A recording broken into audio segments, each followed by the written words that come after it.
in the second paragraph, ang sinabi niya, I have already sought professional help, but the medical professionals that I have consulted refused to issue a medical certificate stating my condition for fear that they may also experience the humiliation and ridicule that I am going through. Madam Chair, I suggest that she be attended by a government doctor para siguro malaman natin ang buong katotohanan. And I think this letter of explanation is totally unacceptable. Therefore, I would like to move that we issue a warrant of arrest against Mayor Go for her to attend the next hearing kung meron man. I so move, Madam Chair. Maraming salamat, Sen Jinggoy. Before the chair rules on the motions regarding contempt and issuance of a warrant of arrest, and for that, the chair thanks the Senate President pro tempore. Dahil sinabi na rin po ng SP na before this hearing, no, in public, sa media, na he is prepared to sign the arrest warrant.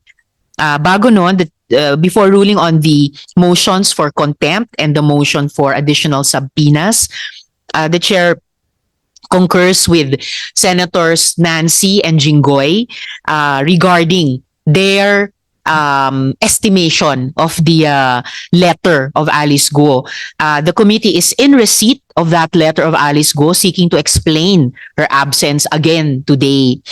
Wala po itong kalakip na anumang medical certificate. So the chair also welcomes the offer of the Senate President pro tempore. Binanggit na rin ni SP that the Senate could arrange for a government doctor to attend to her or kahit yung sariling Senate clinic natin dito. And also the chair recalls that in a previous also big investigation, there was a resource person there who actually cited mental health concerns, but she still testified despite her mental health issues ascertained by a medical doctor. So samantala, ito pong kay Alice Guo, walang kalakip na anumang medical certificate ang kanyang letter. And while with Senator Nancy, we definitely recognize the importance of mental health, we also really do not want to set a precedent in which mental health is invoked to skirt the obligation to appear before a Senate committee.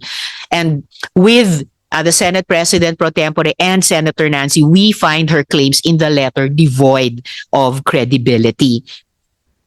Therefore, before the chair acts on the motions regarding contempt or warrant of arrest and additional subpoena, the chair would just like to make of record that we are in receipt of a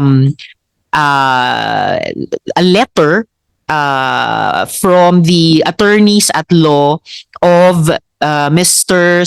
Marion Ryan Chua, Edwin Ang, and Julian Linsangan III, saying that they received the email inviting them to appear here, but they are respectfully informing the Senate that they have a conflict of schedule as they are also scheduled to file criminal and civil cases on said date. Rest assured that the cooperation of Mr. Chua, Ang, and Linsangan will be ready and available at the next scheduled hearing of the Senate. The chair will show the copy of this letter to Sen. Sherwin because these three invited persons are subject of a motion, one of the motions for subpoena of the good senator. So at this point, the chair rules to the chair rules to cite in contempt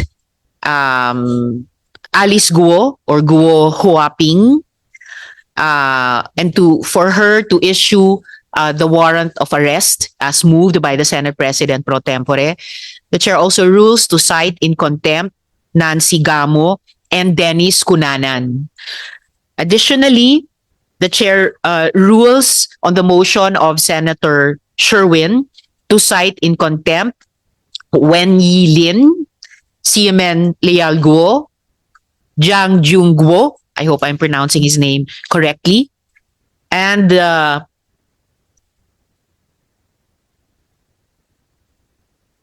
Sheila Leal Guo, Wesley Leal Guo, and resource persons, invited resource persons, Cruz, Pujante, Alpas, Ong, De La Serna, and Mendoza.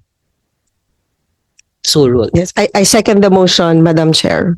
Thank you, Senator Nancy. The chair has ruled, and with the concurrence of Senator Nancy and hearing no objections, so ruled. Additionally, the chair rules on the motion of Senator Sherwin to subpoena before this committee invited resource persons Baterna, Mascarenas, Banda, Jingwo, I hope I'm pronouncing that correctly as well, Tan, Salcedo, Alejandre, and I need to check my handwriting on this last name. So ruled. Comsec, please take note.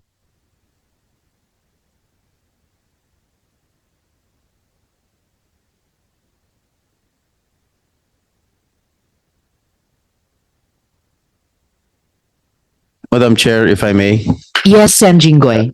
This representation wants to be clarified. If the chair already ruled that to cite those mentioned by Senator Sherwin in contempt, may I know if it is automatic if we are going to issue a warrant of arrest for those persons, for those resource persons who failed to attend this hearing, Madam Chair?